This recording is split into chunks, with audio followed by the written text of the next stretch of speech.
Alright, with the arrival of Arrival that came out this last week, we're going to dive into that, do a little mini review, and then go into a broader discussion about sci-fi.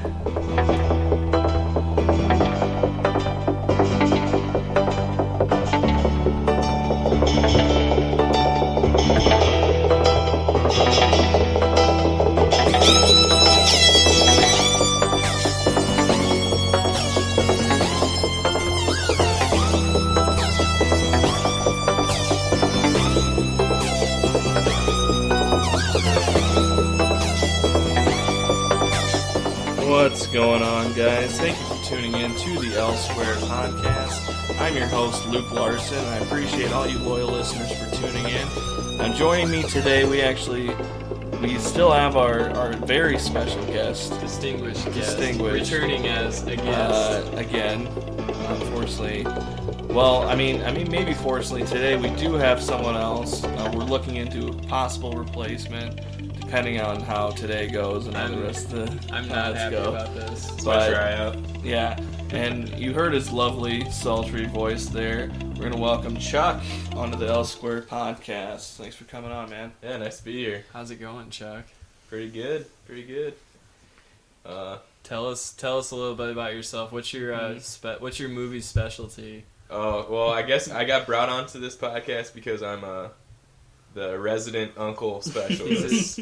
He's our uncle. He is. Yeah. He's our uncle expert. For all you guys out there, it's a little bit of a, it's not that well known. And he watches uncle movies. Yeah, and when Old Legs and I were talking about this, he kind of mentioned it in passing, and I was like, when I look into film, we've kind of been, researching film. I'm just like, that's always been one of the underrated genres. Right. Are just straight up uncle movies. Yeah. Like, almost no one talks about them. Right. It's ridiculous. Yeah. And here we are, we're talking about sci-fi today, like the plebs we are, Right. The conformist, idiots, sheeple. Yeah. We can't, So that's why we had to bring on an expert. We're gonna talk. Should we start a little bit with it's up to you. Probably our favorite movie of 2015, The Man from U.N.C.L.E. Man from U.N.C.L.E. Yeah. See, now this one I unfortunately did not see. You're crazy. You're insane. See, my thinking on it was that I don't like to see not good movies. Was kind of my thinking. Yeah, he's not the true uncle. But hearing some testimony from you two, and I'm also not an expert on uncles either. So maybe there was a little bit of a disconnect. I was like, I don't know, going into it, what level of knowledge I'm going to need to really understand and follow along. Yeah, I don't know where to start. I mean, just it's one of those movies where you can jump in at any time. It's like you could just play it on loop and you'll get something out of it. Yeah. I think we've seen it once. So neither of us saw it in theaters, but once it hits like HBO run, and it turned into one of those like movies that's just kind of on almost every night, and we would put it on almost every night. Yeah, I've probably seen the movie like 7 or 8 times. Yeah, it's crazy. I still really don't know what it's about. So the story is, we've watched it so many times, and we know the basic plot.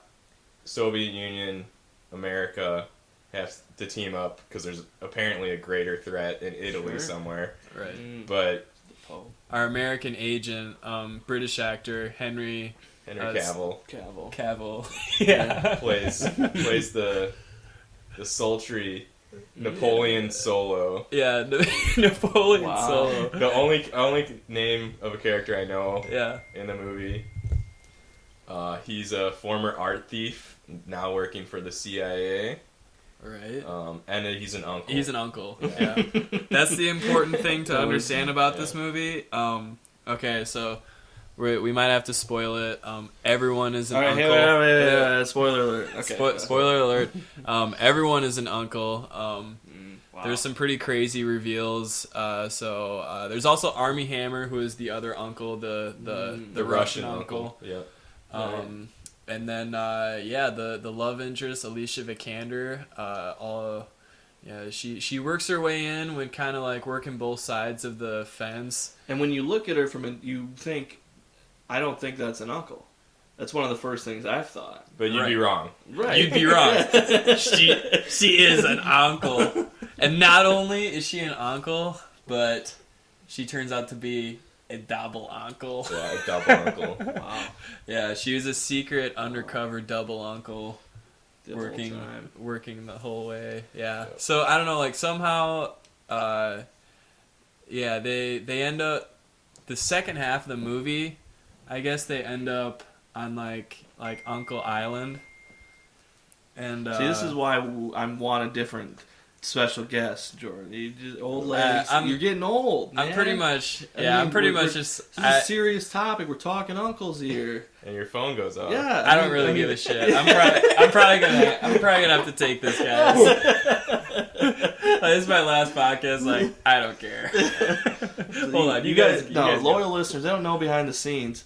I mean, constantly just DMing all day, just slipping right in there, and I don't know. I mean, I had to talk to my bosses, to the people upstairs, and I said we got to make a change. You know, we gotta at least bring somebody in to try and replace him, because this is just let's flip it up. Let's flip it up. Exactly. Thank you. Yeah. So back to. So the kind of like second half of the movie is like they go to like Uncle Island. It's like kind of like Skull Island, except for like it's like a giant like uncle mountain. Yeah. And it's like it's like an island that's inhabited only by uncles. So it's kind of like where Wonder Woman came from. Yeah. Instead of Amazonians, it's uncles. Right. Yeah. That's where. And there's some type of plot to kill off all the non-uncles in the world. Sure. And it's up to the three uncles Yeah, working for and against each other. Wow. So yeah, sounds like a rip roaring good time to me. Yeah, I couldn't recommend it. Look, I mean, if you guys are feeling the uncle itch, I think this might be one to check out. If you're looking to itch that uncle, hit us up. Yeah. Well, now that we got that bit of housekeeping out of the way, okay. You know, we've needed to discuss uncles for a while now. I'm glad we did that. But you and I, old legs, we saw Arrival. As I said in the beginning, we arrived at Arrival, or Arrival arrived. We did. So we're gonna do just getting a little review here, non spoilers. We're gonna keep it, as brief as possible. I would say that this is a movie that absolutely, the less you hear about it, the better. It's real. It's. I wouldn't say that it's like easy to spoil, or there's like one kind of. It's just one that you would the way the slow burn and the way it builds each moment and plot, it's just kind of everything gets kind of soaked in and you really feel it for an elongated period of time, so we don't want to take away from any of that. Yeah, I'm always a fan of knowing less about a movie before I go into it, but and in today's day and age, it's hard to do. Yeah, for sure. When the first trailer came out, I watched the first 30 seconds and then I turned it off. And I've been trying to get better at doing that, but when you're excited about a movie, you just really want you want to get as much shit as you can before. But this one, I was like, look, Denis Villeneuve, he's one of my favorite directors working today. Is he must see TV now? In my book he is, for sure. I mean, I haven't seen a misstep with him. I mean, I think it feels like every movie he's made has been extremely just well directed, beautiful, artistic, and he's not really up his own ass like some artsy. Like, feel like Darren Aronofsky, some of his movies, I'm like, all right, I get it, all right, you get it, okay, you're smarter. Yeah, okay, goddamn, but I don't know with this guy. I mean, he could be heading for a little bit of a plateau. Maybe he does a couple movies that are okay, but as of right now, like, because I was able to temper my expectations going into this. Like, I was literally just like, I like this director, the concept seems cool, I'm just gonna have a good time, and it completely blew me away. Yeah, it's a genre film that's not really concerned too much with, really Tropes. Yeah, the tropes, any of the tropes that go along with like your typical sci-fi movie. Yeah, for sure. It's almost it's almost how do I say it? It's kind of a sci-fi movie in disguise. Like it's dressed itself up as like one. a double uncle of it is the double uncle of yeah, because it's really not about any like the I think the entire time you're waiting for okay, when does Jeremy Renner swoop in with his bow and arrow, and start rescue Amy Adams when she gets captured. Yeah, but when she gets captured and becomes a damsel in distress, it's just not concerned with any of that, and that was totally refreshing. Yeah, it's pretty interesting to see how he's able to really blend so many of those genres so well together, because it's definitely like a character piece, really, for Amy Adams' character. I mean, and it with the sci-fi element, and a big part of this movie, because she is, she's a linguist. She teaches language at a college, and a big part of it is communication. We're trying to communicate with these aliens that have landed, so they get her to try and do it, and just them attempting to communicate and going through that. Like, I would have watched 30 hours of just the nitty gritty of just like of taking those first few steps of trying to communicate. Was just so interesting. Yeah, it was really a fun take on the aliens arrive on Earth. It was much more thought out than what we typically see in these types of scenarios, where Loki is on his hoverboard and and sending down his faceless army of whatever's on the Earth. I think I know Yeah, who cares? Movie sucks. We just lost our 2 listeners now. Yeah. Shit, they tuned out. Yeah, I mean, this one it's a hard one to. I mean, there are parts of it that reminded me of Signs, which I love. I love that movie, and that's a really good alien invasion movie that really focuses on the family, and that it's a drama, and that one deals with a lot of issues of faith and things like that. But like, that was such a smaller, intimate movie dealing with aliens. This was similar to that, where it's really about Amy Adams' character. So. Yeah, it's telling an intimate story, on a grand scale, a grand kind of global scale, which is really hard to do, and it was a little topical. I mean, there were some definitely post-election. It's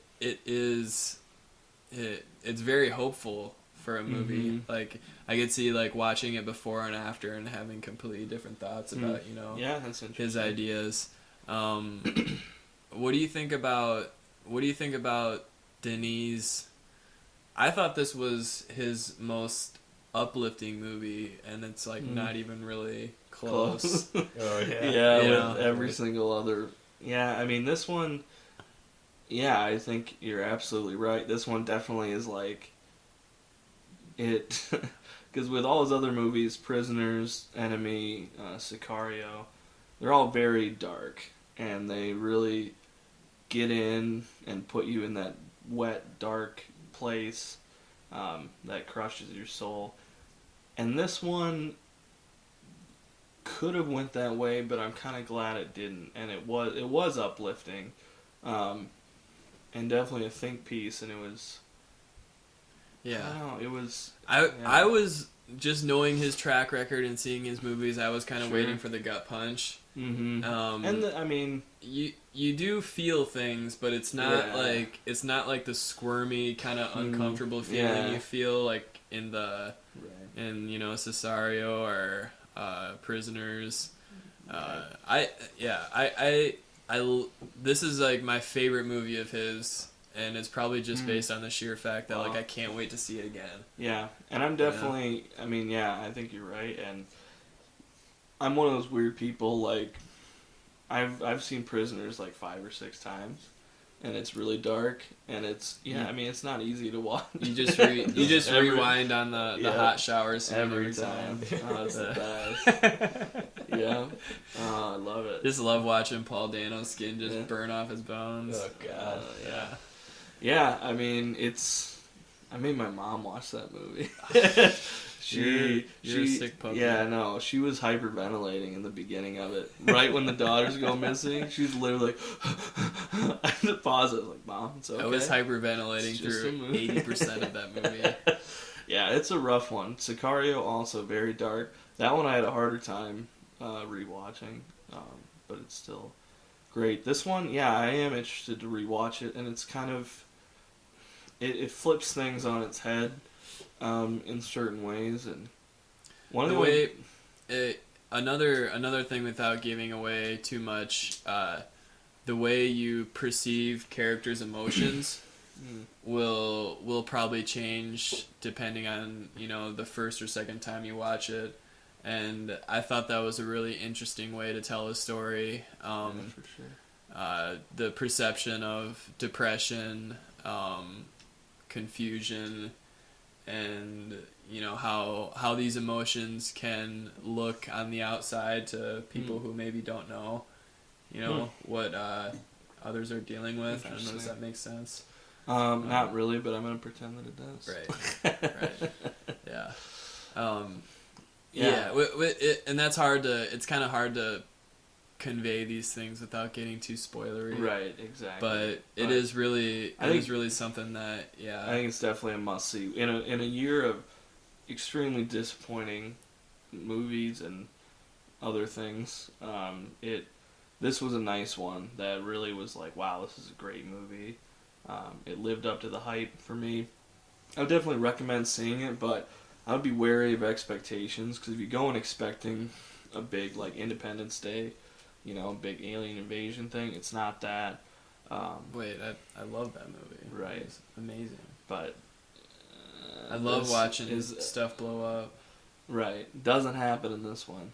Oh, there's one explosion though. Yeah. So, there. Look out for that one, if that's what you want. Otherwise, it's definitely a think piece, and I could see, some people maybe being turned off by it. But this movie could have easily been, extremely pretentious, but it's not. And yeah, I think, like you said, it's accessible and uplifting and uplifting, heartbreaking, kind of. Yeah. You feel a lot of feels. Yeah, that's for sure. It's And definitely I think any movie that makes you feel something is worth the time, so I would go check it out. So Chuck, did we convince you, or are you gonna Oh, check it I out? was already on the bandwagon, but yeah, I'm definitely gonna see it over Thanksgiving break, and I'm hoping to kind of bawl my eyes out. Yeah, I can't wait. Yeah, Old Legs was tearing up. I was. Yeah, I won't. Yeah, I'll be the first to admit. We were talking about it earlier. What was it for you? Interstellar. Yeah, the scene where he's watching Murph. his daughter grow up. That got me. Yeah. And Yeah, that's that probably was the last time I had tears during a movie. Yeah. But Watching your kid's life in the matter of a couple hours yeah. through video logs. Yeah, that was rough. Murph. That was a rough one. I think the last time I'm coming back. I'm coming into Lincoln. I cried in general was about a year and a half Brian ago. Cell? No, It was Brian's. Inside Out. Made me cry. Unfortunately. Ooh, yeah.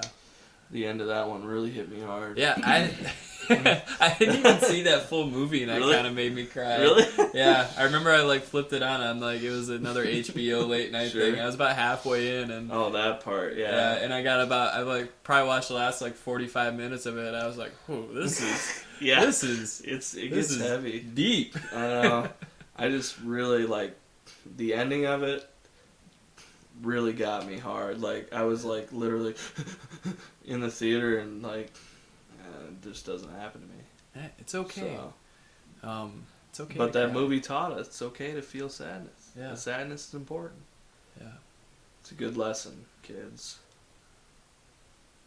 All right. Well, on that note, now that we're we all talk getting about emotional, move so us along here. yeah, Close. so there's another sci-fi movie coming out, getting some buzz here. Passengers, that old legs cannot wait for. What's this one? Passengers. It's with Chris Pratt, Jennifer Lawrence. Oh, okay. So Yeah. Yeah, so I think basically there's this mission. There's people in a ship, and these two people, and they're all like frozen in carbonite or whatever, and then two of them wake up 90 years too early than they were supposed to, and then they're stuck. And the two people just happen to be extremely good looking. Yeah. And This is okay. yeah. I feel like maybe this is me just being pessimistic, but I feel like I've seen like my good sci-fi movie of the year, and the next one that comes out is gonna be the one that like people really really love, and it's gonna make like $150 bazillion, and I'm not gonna like. So this is gonna be like my Gravity. This is gonna be like my Martian. The Martian. I didn't like either of those movies, and I just feel like the idea of Chris Pratt waking up and walking around this space station and then looking and being like, oh my god, it's Jennifer Lawrence. Are we the only two that woke up? And it's like, oh shoot, we're here for 90 years on this sweet space station together. Like, I'm hard pressed to see the conflict here. I think we were saying it as we were talking about it as we were watching the preview, but I don't know. For me, this would be a much more interesting movie if it was just two like kind of detestable people. Yeah, I think we were talking like if it was like You know? Randy Quaid and Kathy Bates. Yeah, just like something. Woke up. Yeah, something like just something that doesn't work. Wouldn't that make for a better movie? It's like two people that. And another thing, to be fair, Old Legs has not seen this movie. No. It hasn't come out. I haven't. But it's definitely, you'd have to, extend your disbelief that they both lucked out, and that they both happen to be young and extremely beautiful people. Yeah, I mean, if I woke up and be like, man, tough break. J-Law, I guess this is us now. Yeah, I guess. Shoot. It's like, can we fix this? I'd be like, nope. No, sorry. I already checked. Yeah. It looks like we're... let me look at the computer. Yeah, nope. I don't know. Yeah, can't fix it. Can't go back to bed. Look, I had Jeffrey run a diagnostic. It's not looking good. It's not looking terribly. Yeah. Yeah, I I don't mean, know. I'm probably willing to see it, but I agree with what you're saying. But I'm willing to sit back and just watch it, and let it be good. That's where I guess that's where I'm conflicted, because I like both of these people, and they kind of both tend to just like do the same thing. Like, Yeah, Jennifer that's Lawrence true. is just kind of Jennifer Lawrence, and Chris Pratt, even to a higher degree, is just Chris Pratt on the screen. Is Andy? Yeah.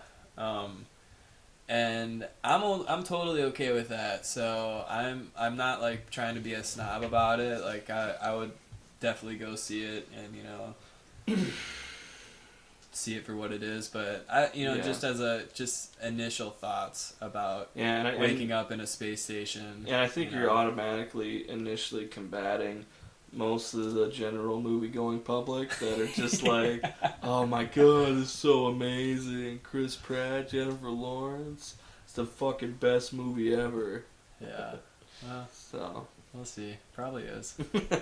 Though that's probably what I'll be hearing here. Yeah. I don't know. So, are you excited to see this, Chuck? The Passengers? Passengers? Probably not. I have a good sense of when a movie's like, oh, I'll see that when it's on HBO or Netflix or something like that. Yeah, definitely not going to rush out to go see that. But it is a cool concept. Mm-hmm. I feel like it's got like an interstellar vibe to it, with like the time it takes for space travel to happen, which is always, I find that kind of stuff interesting. Mm-hmm. But other than that, like, yeah, with Chris Pratt, he's gonna be like the guy that's too cool for fucking. He's too cool for Jennifer Lawrence. He's gonna be like, oh, we're stuck together. Oh man, Yeah. like I can already see that happening. Just kind of like the fake tension of them getting to know each other and just being like, oh, I hate you. I can't believe we woke up together. You're the worst person, That's true. Yeah, that'll probably I definitely wouldn't kiss happen. you if you were the last person on this space station alive. And then cue the audience laughs. Yeah. Hold up, laugh. Um, Yeah, and that's an interesting point, because I think Pastors does definitely feel like, it doesn't really feel like a big movie that you have to see on the big screen. I think it could probably be just as enjoyable, like you said, on HBO. It's like seems like a smaller, more intimate thing. But who knows? we'll see. We're just This is talking probably out of our ass right now. that's all we ever do. We have no idea what this movie's gonna be like. Right. Yeah, I mean, I guess I'll wait for reviews for it just to see, but I'm guessing initial reviews will be positive just because of the stars. But I mean, I don't know, when you hear like a sci-fi movie is coming up, like other than the specifics of like Jennifer Lawrence, Chris Pratt. I mean, what are sci-fi movies like ones that you guys like really look forward to? Is that one when like it's on the plate, you're like, yes, I've been dying for a new one, like. Me personally, I'm a sucker for sci-fi. I will dip a little lower than I would for other genres, and as long as I get my like fill of like highbrow. As long as I get my Ex Machina, as long as I get my Inception, Mad Max. I think you can consider Mad Max, somewhat of a sci-fi. Yeah, that's an interesting. Like, what do you consider sci-fi? Like, would you consider Star Wars sci-fi, or fantasy in a sci-fi setting? Yeah, I don't think of Star Wars as sci-fi. It's really fantasy. It's almost a fairy tale, really. Yeah, at points, but. Yeah, sci-fi is an interesting, like, genre, too, because, I don't know, I mean, I feel like there's gotta be, like, feels like there's always, like, doom and gloom. Feels like it always happens after, because a lot of people, when you view the world, people always want the future to be just really shitty. Like, that's the only thing we'll accept. So usually it's, like, after the world's gone to shit, and we have some anti-hero rise up, like Blade Runner. That's a good. Yeah. For sci-fi, I feel like it has to deal with like the philosophy of technology. Like, sure. Like, is this right? Is it? The conflict has to be with technology or like something alien, like in Arrival. That has to be the point of conflict in the movie for me to consider as like a true sci-fi movie. Right. Yeah, I think that's definitely true. Yeah, because like in Star Wars, you could tell that story in like medieval times. There's spaceships and lightsabers and laser guns, but that's not the driving plot of the movie. So yeah, for sure. That makes sense. Yeah. There's a lot of like you can there's a lot of things that are kind of right on the outlier of being sci-fi, you know, just being in a, you know, set, you know, in the future, but an alternate reality, you know, could be, movies like The Lobster. Did either of you guys see The Lobster? Yeah, I saw The Lobster. I haven't seen it. I mean, do you consider The Lobster a sci-fi? I mean... Because it's about, like, I mean, isn't the conflict the weird, oppressive kind of government? Yeah, like system? society, and... Yeah, I mean, it's definitely it's definitely a dystopia of sorts. It probably isn't sci-fi, but it's probably something. a mix of. I read a pretty. I forget. They have a hotel that turns people into animals, so that's technology. That I guess. sounds sci-fi. Yeah. I read a funny tweet. I forget who wrote it, but it was like before the election, like undecided voters have to go to that hotel, and if they don't, like decide they get turned into a lobster. Oh, that's great. Yeah. Oh, The Lobster. That's a good one. I've been kicking myself that I haven't seen it. Man. You need to. I know. I almost bought her on Blu-ray on Amazon. You need to get on the bandwagon. I've been wanting to see You it. gotta stop for living a in the while. dark, dude. Companionship is a lie. Okay. Let The Lobster. I had no teach idea. you. Wow. I'm learning so much today. Yeah, I think, Chuck, you bring up a good, like, with the technology, that instantly made me think of 2001. Yeah. With Hal. I mean, that's a shining example of, like... A great metric for a good sci-fi movie is the how good of a AI robot companion you have. Yeah. Yeah, definitely. So if Passengers has a good AI, I think there's like a robot bartender or something. There is, yeah. So if he's good, then Michael it's like... Sheen. Oh, really? All right. Yeah. Yeah. Like Tars. Yeah, he was awesome. He was awesome. Even though... I'll say this for a little bit, sorry. Oh, no, you go ahead. Yeah. I was just going to get a little controversial here on the pod. But, you know, I didn't love Interstellar. Like, I know both of you guys do. You know, that was one for me. Insane. Like, like It's you an guys, insane thing to like say. you talk about high concepts and everything that it definitely has, but it just kind of fell flat for me in some parts. And, you know, I have it, but... And I've even rewatched a couple times, just like, what am I missing? And then I'm just, it's still. You're just missing the McConaughey. You have to have a feverish love for McConaughey. I definitely don't have that. You gotta feel that. You gotta feel a deep burn down in your loins. Down, I feel it in my plums. Yeah, I definitely don't feel that. But yeah, I mean, it's just, you know, that was one where there's definitely a lot of high concept stuff, but it was kind of, it didn't quite reach it for me. And, you know, another thing with Interstellar, and with a lot of sci-fi movies, Arrival had some of this too, was a lot of them are exposition heavy, which is annoying, but you have to have that because you have confusing stuff going on. Yeah. And you pretty much have to be like, all right, this is what's happening right now, like, you need to know this. And blah, I think, blah, blah. back to Arrival, I think there was like the perfect amount of exposition. Yeah, it didn't feel heavy to me. No, and it was really needed. It was like, I was like, oh yeah, that's... There were definitely times where it was like, what is this? Because at some point when you're trying to communicate for the first time with an alien species, you have to have some kind of montage of like, dun dun dun dun dun dun, we're learning the language and it's going really well. Like, if you guys have seen, if only you guys saw X-Men Apocalypse, I could have made a good joke. At one point, Oscar, he's literally puts his hand to the TV, he's like, learning. Oh god. Oh, it was so good. The writers are just kind of twiddling their thumbs. They're like, maybe we just haven't touched the TV. Yeah, TV. And then it'll like learn, it'll absorb the stuff, and what's he gonna say? There's no data in the TV though. It's just like this doesn't make sense. It's like what? Maybe he would have beat the X-Men if he would have like touched the computer or something. Learn from some like a dictionary or a like encyclopedia or something like that.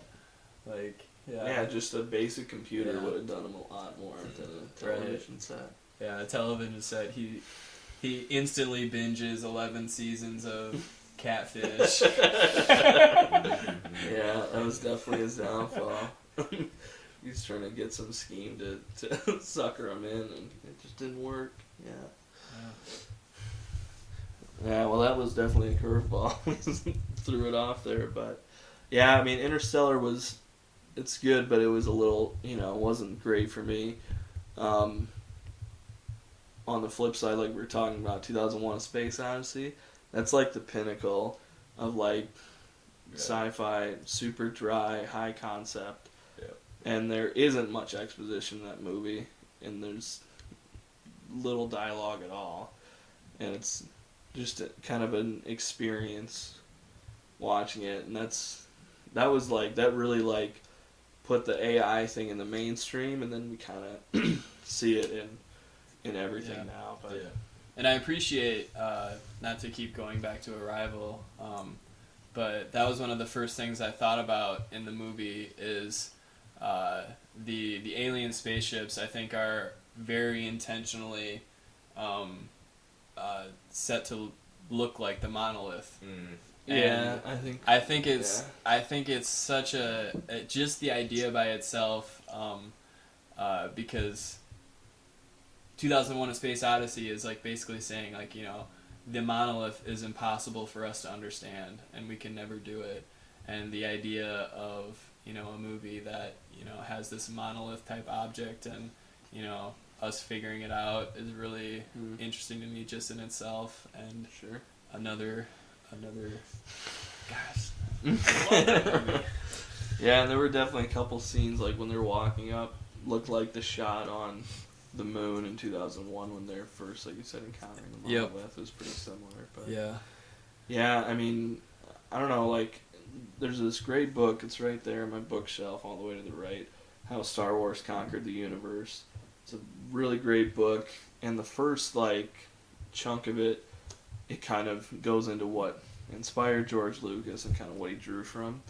And he really tackled in pretty good detail, like, the early sci-fi fiction writers and novelists that were like competing and how Star Wars kind of took some of those elements, but how it was differentiated from it. And I think that's a great book anyway, but that really like drew some lines in the sand for me as far as like, this is what sci-fi is, this is kind of some of the stuff it contains, and this isn't, per se. But yeah, I think definitely there's like doom and gloom, like you said, technology, and it's usually always like we create technology and then that technology destroys us. Skynet, yeah, exactly. Alien, that's a great sci-fi horror movie. Yeah. The good AI in it with milk blood. Blood is good. Yeah. I need more milk blood in my life as of now, but yeah, I mean, it's just interesting. And I know you, like, with Gravity, I liked the movie. I didn't love it like most people, sucked. But Old Legs hated it here. It sucked. And I floated away with George Clooney. George Clooney and I was out when George was out. I was pieced out early on that movie. Definitely no high concepts in that movie. Just a lot of yeah, that's a good review. It's just like Sandra Bullock falling to Earth, like, which doesn't make any sense. Like, it can't happen. Yeah.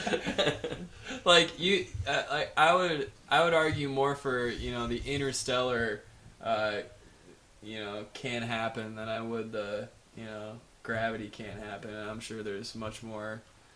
I'm sure you'd much rather try falling from space than you would going through a wormhole, but Yeah. It's kind of a toss-up. Yeah, I haven't really weighed them right next to each other. Like If you had to. before. Yeah. That's Yeah. interesting. Have you guys seen Moon? With what is his name? Duncan Jones directed it. Oh my god. This is really good audio listening.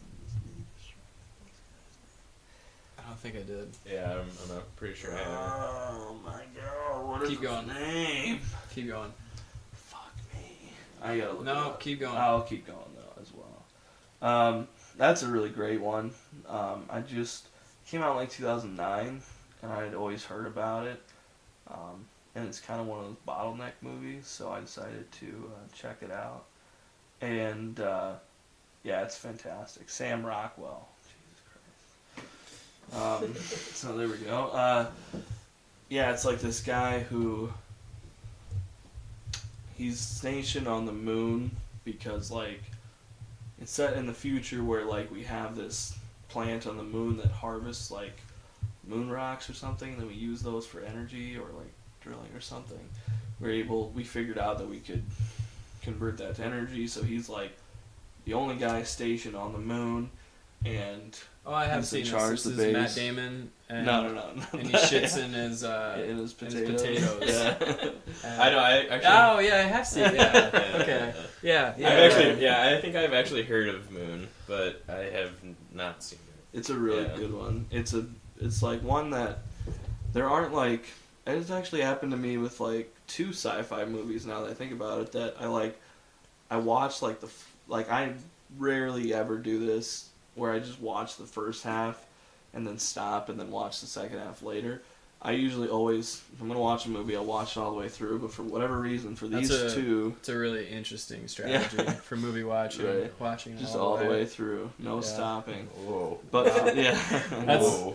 Yeah, we're Controversial.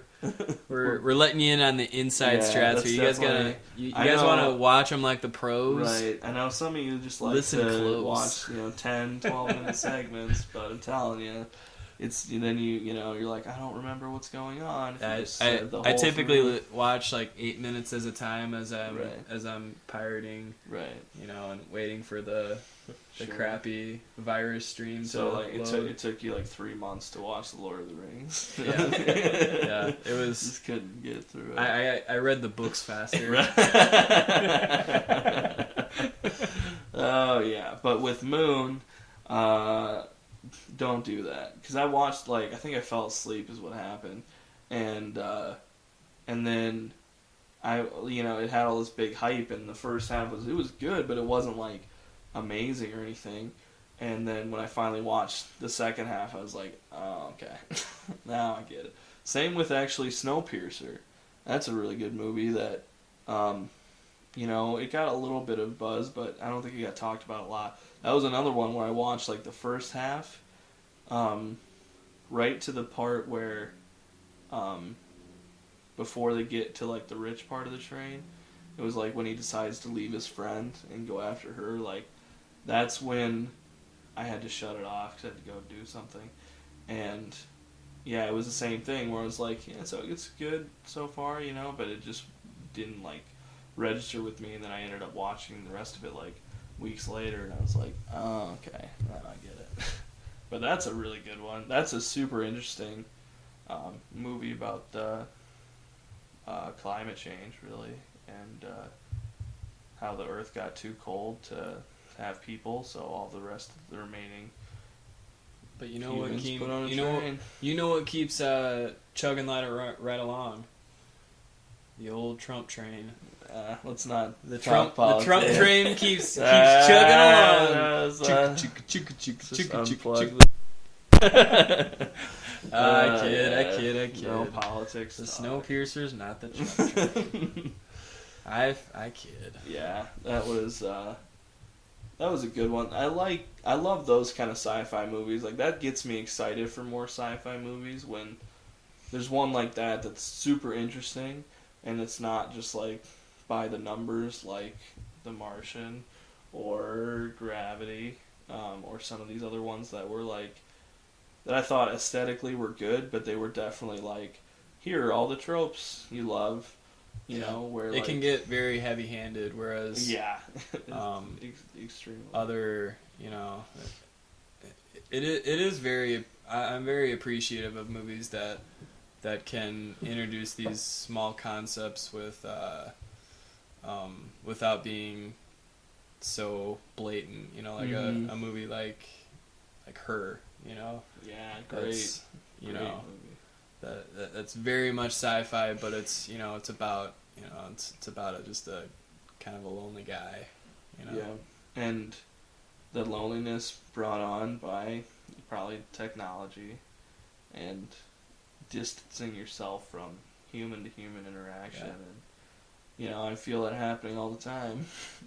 There are definitely many times. I'm not gonna during lie. the day After I got done watching that movie, I'm like, I can't wait to have my Scarlett Johansson phone. I'm like, I would take that in a second. Oh yeah. No, we talked about that. Joaquin had his pick of the litter, man, in that movie. Man, he had all of them. Yeah. Wow. That's the only unbelievable part about that movie is the Olivia Wilde date. I was like, no, man, what are you doing? And she's like, wait, you're weird. No, stop. That's up there with sorry, my friend's a little slow. The town's back that way. Oh, Dumb and Dumber. Yeah, it's just too much. It's too much It's for hard me. to believe. Yeah. No one's gonna go on a nice little date with Olivia Wilde and turn him down for your phone. I'm sorry. I'm sorry, Samantha. Okay.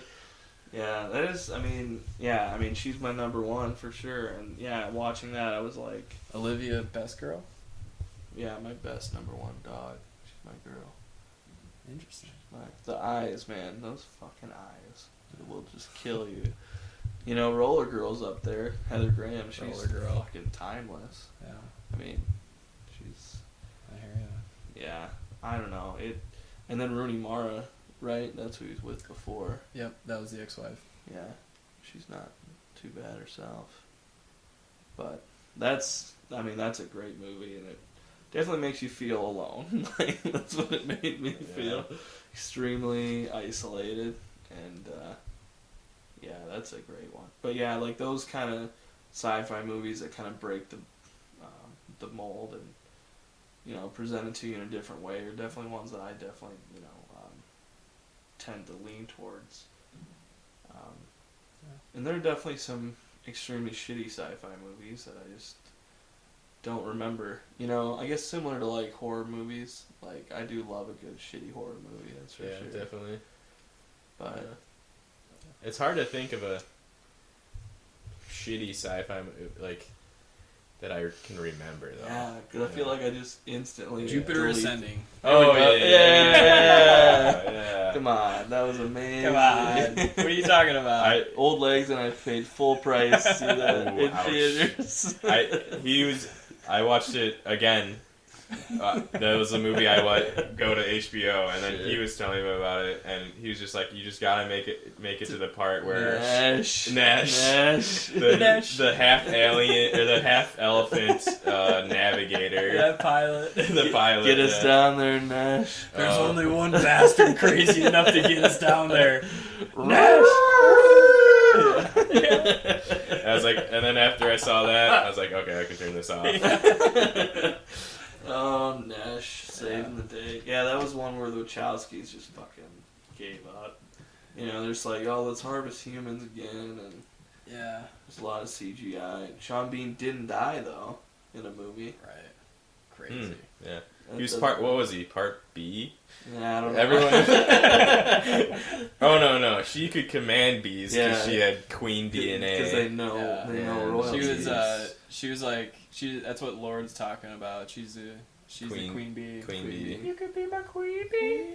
Yeah. And Oh, but I think Sean Bean was part dog. He was like he and Channing Tatum. Yeah. were Yeah. Dog boys. Channing Tatum. Yeah, the two dog boys. Dog Shout brothers. out to Drake. Yeah, and then Garbage song. she was like, I like dogs. I mean, like, that's bestiality, right? Yeah. I thought when I turned that movie on, I thought like Nesh came up a little. I'm sorry for putting you. Yeah, through that was towards the end of the movie. I was like, ooh. And I was like trying to think. I'm like, okay, Yes. so Eddie Redmayne, he'll get you through this movie. Mhm. He comes on every like 8 to 10 minutes, and he And just loses his mind. Flips out. Yeah. Here, 3, 2, 1. Yeah. awesome. Yikes. Yeah, and then, like you had said, there's a big disconnect right at the beginning, and you said, in no world is Mila Kunis cleaning toilets. There's no world where that exists. That's what makes me a little nervous about the passengers. Yeah, There's no world where you're gonna wake up with, you know, Jennifer Lawrence and Chris Pratt and just be like, oh, this is the worst possible scenario. Yeah. You know? Yeah. It's like, why did I sign up for this? Oh boy. Yeah. You know, that made me think of, there's actually one Wachowski sisters movie that I actually like. It's Cloud Atlas. Did you ever see that? I've seen parts. Yeah, I saw it didn't in a mind it. haze. Like, yeah, and I mean it got a lot of hate, which, you know, probably rightfully so, but it was super interesting to me, and it actually, like, for me, somebody that fucking hates every single Wachowski movie except for the first Matrix, you know, like, I didn't realize that they made it, but it was just on one time, and I watched it, and I was like, wow, this is, like, really interesting. I ended up watching it a few times, and it was like, I don't know, I kind of enjoyed that. It was interesting, non-linear storytelling, and kind of about reincarnation a little bit. And armored bears. And armored bears as well. you're gonna need yourself an armored bear. Yeah. Yeah, it's interesting. Well, any Interesting other for sure. any other movies? What here's a good segment here. What should people see over Thanksgiving besides Arrival, which we've already talked about? We got the break coming up. People like to watch movies. Yeah. People need to go to the theater. What do we need to tell the people to go see? You know, there's one that I know you're extremely excited about. You know, you're a sucker for boxing movies. That's one of your favorite actors working. Is Creed out on DVD? Right. Yeah. Yeah. What's it? Bleed for this. Yeah. Miles Teller. I do like the start of a trend of a boxing movie every Thanksgiving. Yeah. That might just, who's next? That's what I want to know. Yeah, that might be even a better conversation. Who's due for their boxing movie? Is it like yeah, I don't Chris Pratt. Yeah. Chris Why Pratt's isn't got he He has, boxing he has to movie? box Jennifer Lawrence. Yeah. Jennifer Lawrence has been in a boxing movie, right? No, never mind. That's actress from Arrival. Amy Adams. Amy Adams. Yeah, She's the in fighter. It. Yeah, she's the fighter. Yeah. The fighter's wife. Yeah. I'm the one fighting, not you, Not you, and not you. Not you. Yeah, that's a great one. That's a great line. That's definitely what Arrival was lacking, though, was some thick Boston accents. Yeah, you need I a. was hoping that those aliens would just have super thick Boston accents. Yeah, but- it's like, oh, they're Southies. They grew up on the block. They're talking about dogs and daughters. Yeah, they touched the TV that was playing The Departed. Learning about dogs, learning about daughters. Oh wow. Yeah, bleed for this. Are you gonna make me do my stupid rant? Yeah, do it. We gotta get it. We gotta have a time capsule. Okay, so I'm not crazy about this movie. I'm not one of the people that is like way in on Miles Teller. I haven't like drank the Kool-Aid yet, and I was trying to figure out why I'm like just not into this movie that much. And I think I finally figured it out, and it's the fact that if you lined up every like male lead who's ever been in a boxing movie and you said fight one of these guys, you have to go around with one of these guys, there's like no question in my mind that I would pick Miles Teller, because not only would I